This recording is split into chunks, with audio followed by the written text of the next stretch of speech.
satu kekayaan masyarakat. Maksudnya, semakin besar kekayaan, semakin besar pula keinginan memegang uang untuk berbagai kebutuhan. Jadi semakin tinggi. Nah, selanjutnya tingkat harga. Kenaikan harga membuat orang membutuhkan lebih banyak uang untuk membeli barang dan jasa.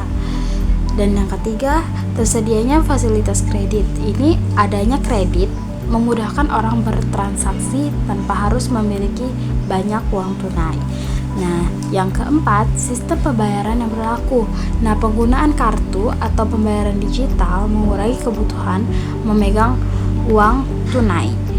Dan yang kelima, kepastian pendapatan yang diharapkan. Ini maksudnya, jika pendapatan di masa depan tidak pasti, orang cenderung lebih banyak uang sebagai cadangan. Yaitu diantaranya yang pertama ada kebijakan moneter Bank Indonesia.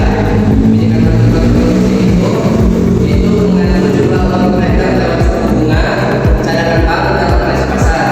Yang kedua ada pendapatan, yaitu pendapatan naik, aktivitas ekonomi naik, dan jumlah uang moneter bertambah.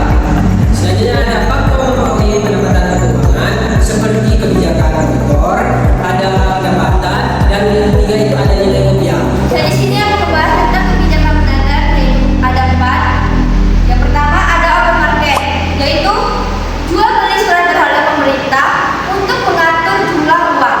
Yang kedua ada diskon polik, yaitu menaikkan atau menurunkan suku bunga bank. Yang ketiga ada cash ration, mengatur jumlah cadangan uang atau kas wajib di bank. Yang keempat ada credit setting, yaitu memperketat atau mempermudah syarat pinjaman bank. Cukup sekian yang dapat saya sampaikan.